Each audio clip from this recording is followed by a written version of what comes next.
Hey YouTube, it's me, Jen, your Pudgy Picker. And Kim. And we are here for another podcast, Two Sisters. One booth. And this week, we are on podcast number 40. 40. Somebody give me 40. Give me 40. So today we are going to be talking about... What? The secret. The secret? What secret? This is the secret to the success of your booth. What could it be? Now, you have these people that, you want to get rich quick and no money down. Ooh. That's a secret. Oh. Now, the diet, there's a magic way that just all your pounds will melts just it melt. away. Yep, that is a big secret. Oh, I still haven't found that one. Well, maybe I'll tell you when I learn it. You learn it, okay? Not there. No. There's a reason I'm called Pudgy Picker. We are going to tell you, if we had to encapsulate it into one little nugget of wisdom to make your booth a success. Chicken nuggets? No, not chicken nuggets. Okay, sorry. No. But do you know what this little secret is? This key to success. What? Please tell me, don't let me hang any longer. Okay, that's all. Tune in next week. No. See ya. Okay. Now, don't groan when I say this, but it is being on top of your maintenance of your booth. No. Yes. Now you think, what exactly does that entail? So, there are times, and there's been times for us too, that you go in, you kind of quickly put things away, and then you turn around and you go back and you get in your car and you go home. Yep. Did my thing. Gotta go. Yeah. And you don't have as much time. Now you could, be sick. You could have family things come up where I just can't get out to my booth like I planned or like I usually do. But I can say, since we did our switch, we have been super on task with keeping the booth maintained, full, organized, straightened, polished, and ready. Yep. And that is the secret. You always hear, well, you only get out of things what you put into those things. It's funny that. Yeah, I know, it's crazy. But that's the truth. That is the secret. Yep. So most secrets are not really secrets. They just may not be what you particularly want to hear. Yes. The key to success? Yes. Working. Yeah, that's it. If you want to lose weight fast, stop eating. Yeah, so you got these things that, you go, oh, here's the secret of weight loss. Here's the secret of, and everybody's like, ooh, what is it? And then you hear it and you go, are you kidding me? That was the secret. Well, if we can tell you this is the secret of being successful in your booth is... Hard work. What does that include? Putting new stuff out regularly. If you can do it once a week, that's awesome. Yep. I think asking more than putting things new in the booth more than once a week, that might be a bit taxing. Yeah, no. But I can honestly say there's almost a week that never goes by that we aren't in there putting in new stuff. Yep. There's rarely a time where we're like, hey, let's just slide in, straighten, and go. We, every week, are bringing in something new. 1, 2 things, sometimes a lot more. Yep. Always a handful of something. Bringing in new items, that's a big one.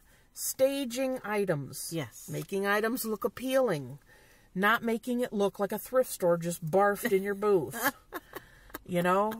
It has... I wouldn't know any of those, would I? I have no earthly idea. So the point is, have things staged according to color, genre, interest.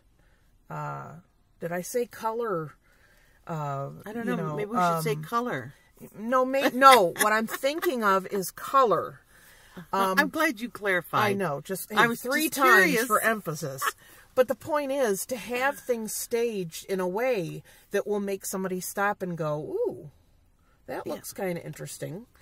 So staging and making things visually appealing. Yep, did that just today. Walked past the booth. I snapped a picture and showed you earlier. There you go. Because it grabbed my attention because of the way that it was staged. So keeping new items coming in, keeping it staged. Moving it around. Yeah, moving it around. That's fresh. A big one. Keep it fresh. Keep it moving around. So when people go by, they don't go, yeah, this looks like it did last week. Keep walking.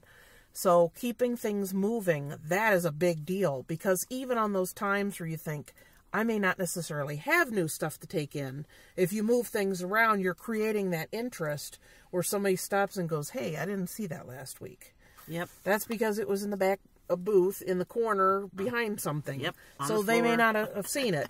There's times you may have something in your booth for weeks or months, and you move it to a new spot, and somebody's like, oh, wow, and then it gets sold. Yep. So that movement, keeping things clean. Oh, yes. Don't bring in things that are dirty. Don't have your floor dirty. That reminds me, I forgot to run the vacuum. That's it. You're fired. Oh, my gosh. 5 hours later, it just hit me. Oh, okay. Okay. So, yeah, remind me to dock your pay this week. So, yeah, I mean, that keeping things clean. You don't want to go in and and it looked literally like someone dropped a piece of candy and stepped on it in our booth. So, yeah. But the point is keeping things clean that you're bringing in. Dusting things. I know we hate to think that things are there long enough to collect dust. It's not even the item, it's the shelves they sit on. Yeah, I know the one day, a long time ago, you're like, well, we need to get a duster. And I'm like, no. And you just looked at me like, what? And I said, things shouldn't sit long enough where they have to be dusted. And you're just like, yeah, whatever.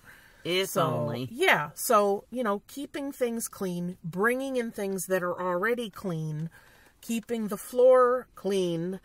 Those are all very important things because, when you're sourcing and you see stuff in the thrift store and it needs a little dab of glue or it's dirty or it's tired looking in some way, if people buy those things, because we know when we buy them, we're going to fix them up, we're going to clean them, we're going to present them in a better way. Yep. That's what sells them. Yep. Because otherwise, if we just pick it up and carry it into the booth and set it down, it's going to look like a thrift store.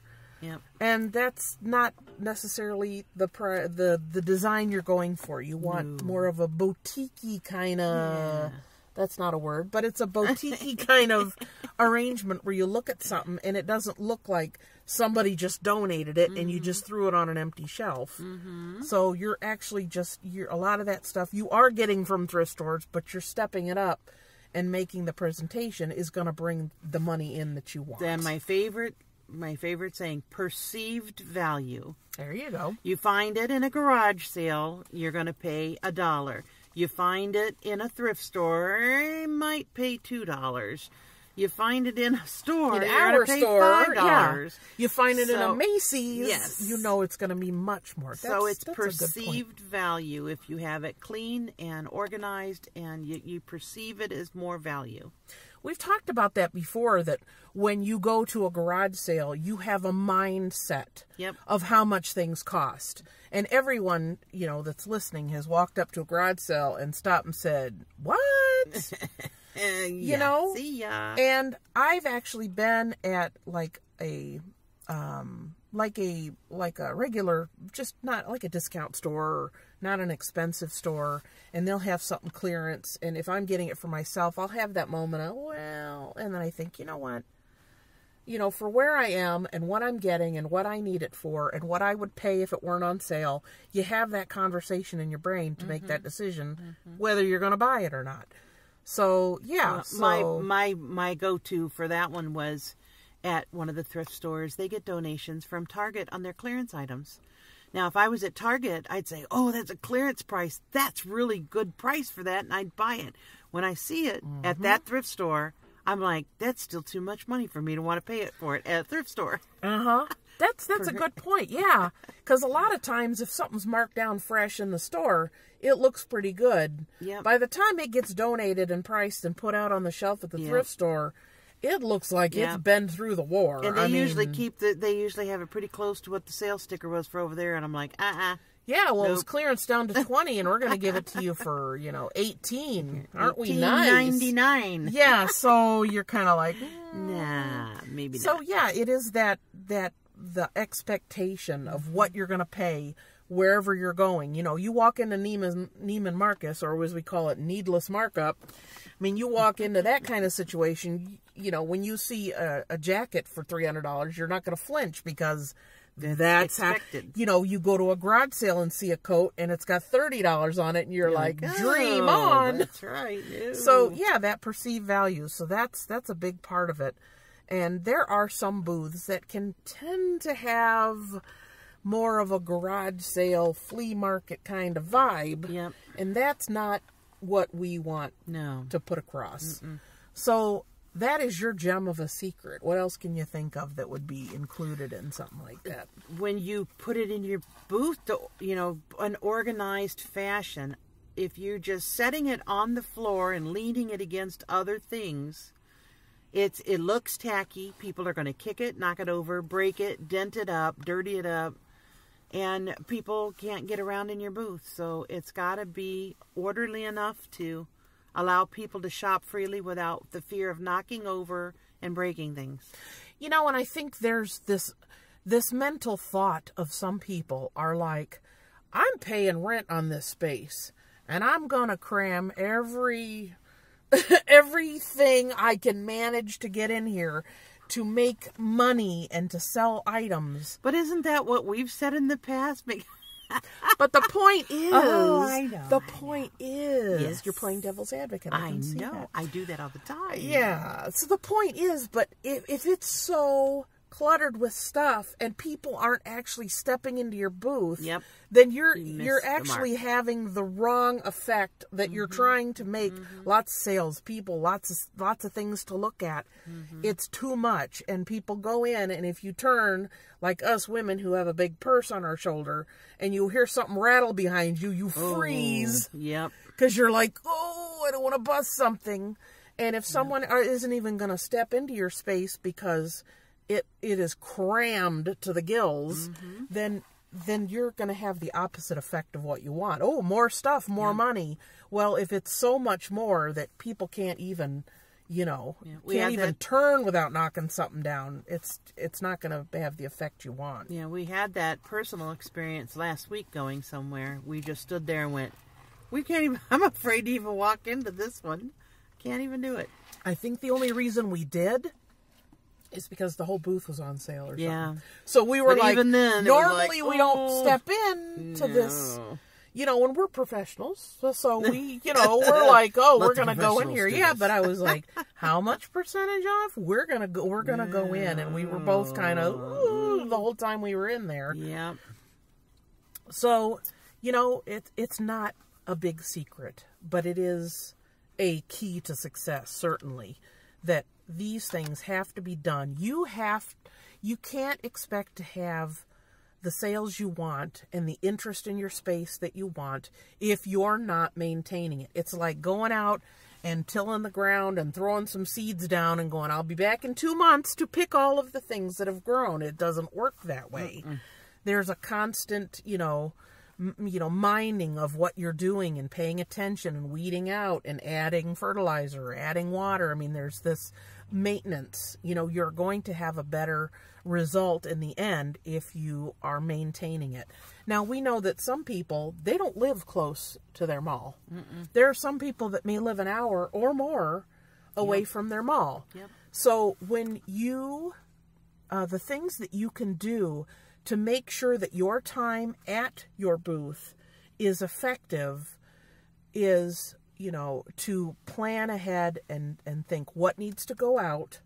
If you are fortunate enough to have your mall where they send you a report, look over that report.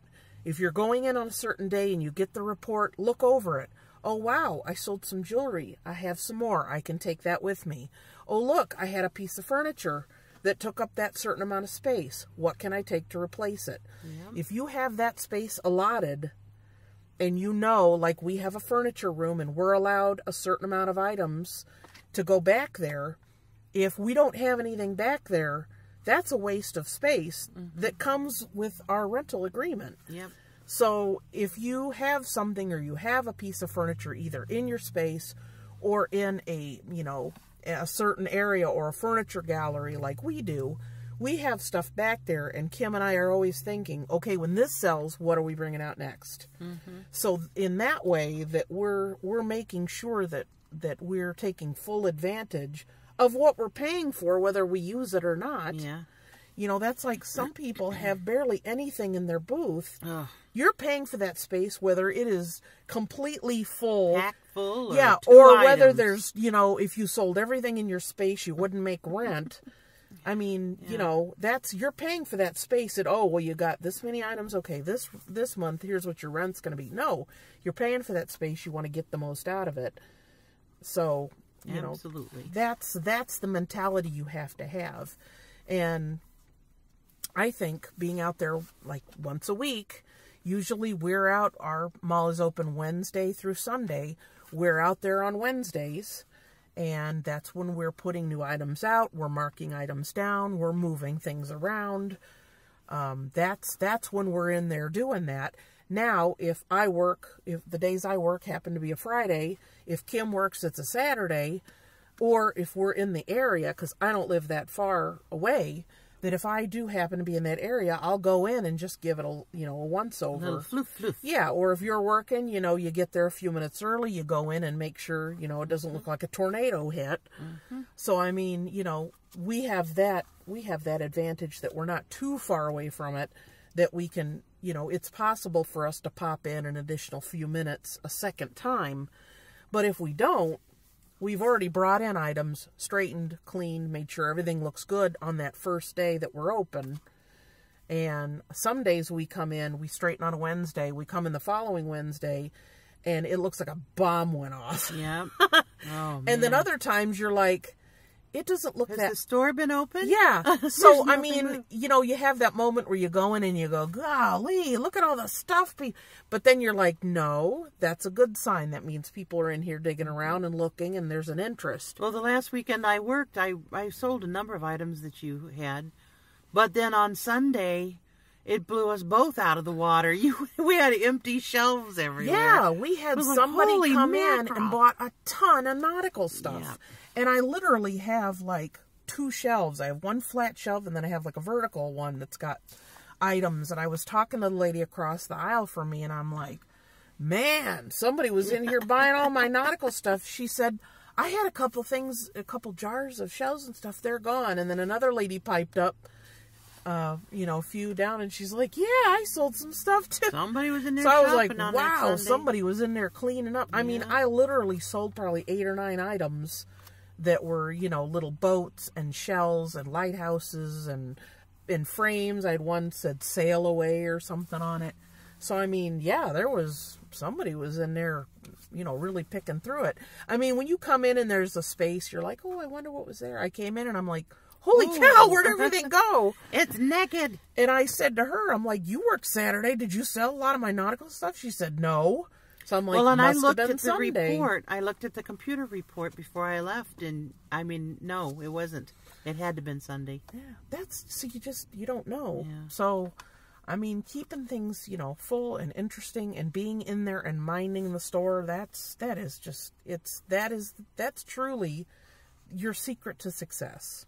Yep. Because if you have good stuff in there, you want to own a retail space. You don't want to own a museum. Yep. You don't want to have a velvet rope and people look and go, oh, that's nice, and keep on moving. I mean, there are some booths that they don't look any different a month ago than they do today. No, including, there's one that I'm thinking of that's been having a 50% off sale for months. And I stop and look every time, and it's the same crap. And I'm like, even at 50% off, I still don't want it. No. Yeah. I go in and I honestly want to find something at 50% off, but I can't find a You're thing. desperate to I mean, find really, something let me you just want. hand you some money and walk away, because there's nothing here I want. Yeah. So, I mean, that's such a big deal of it. And that's really the secret of success, is getting in there and moving stuff and making, maintenance and bringing in new stuff. That really is. If you have to boil everything we've said in 40 episodes so far, that I mean, that is such a big deal. Because if you think about, oh man, it's been really slow. you know, stop and think. Have I been bringing in a lot of stuff? Have I kind of slumped off, you know, doing this? Have I kind of just, I'm not in the mood to dig around and find things to go, or I just haven't felt like sourcing recently, so I haven't really taken anything new out. Your customers notice that. And if you have stuff that people like, they're going to seek you out and keep coming back until they get to a point where they're like, nope, haven't seen anything new. There's people that literally for our store come out once a week. Yeah. So those, especially those kind of people that are coming out once a week, they're coming out there to spend money. They're not coming out there once a week for nothing to do. That's like grocery shopping. You go once a week because you need stuff. And they leave out of there with stuff. So if you don't have anything fresh, they get in the habit, like we do, of not even looking in certain booths because nothing seems to change. Yeah, it's strange because you know, if you're new to this business, it is really crazy how many regular customers we have. Yeah. And that's really cool because, you know, you think somebody comes in once a month or once every 6 months. It's like, well, I got a few minutes to kill. Oh yeah, look at that store. Go walk around or you know, so we're like 3 doors down from the Department of Motor Vehicles, so people go in to get the stickers for their, you know, license plate.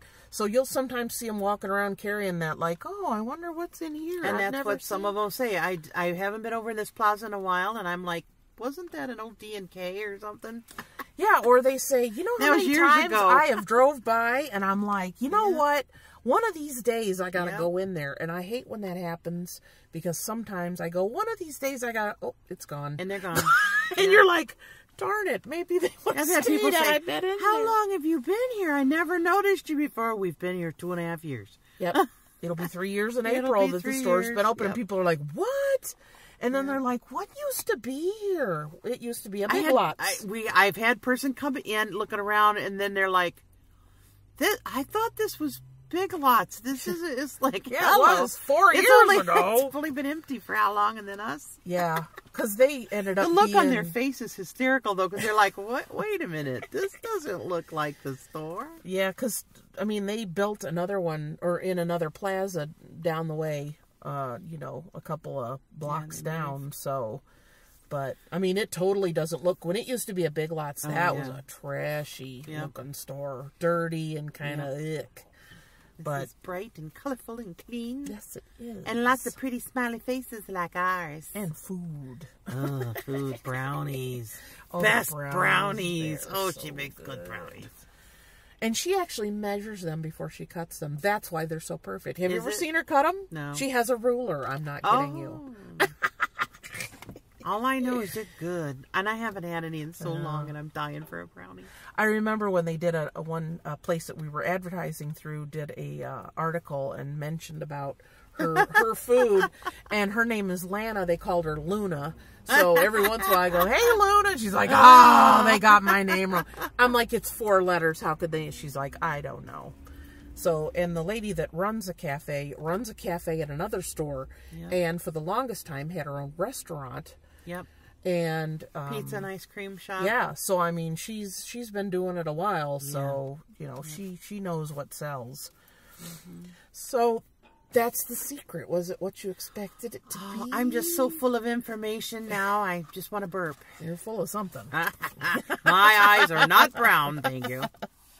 So yeah, that's the secret. Don't groan. It's the truth. It's, you know, we've been doing this for almost 10 years. We know what we're talking about. Yep. So, anything else to add? I think we covered it for tonight. What do you say? Yep. So, let's close by saying we hope that you enjoyed our podcast this week. Please give this podcast a thumbs up. You can leave a comment down below. If you want to send me a personal message, or you have a question that you don't really want to ask down in the comments, you can send me an email, jen@pudgypicker.com. If you're really nice, I'll give you a Pudgy Picker email address. You could be Kim at Pudgy Picker. Oh, well. Then you know you made it in life. Oh, I am just flying along on her skirt tail right now. Let me tell you. There you go. Yep. So, you can also follow me on Twitter and Instagram under The Pudgy Picker. And we will see you, or you will hear us next week And that's it. So don't yawn. I'm sorry, You I'm have to tired. say bye. Okay, bye.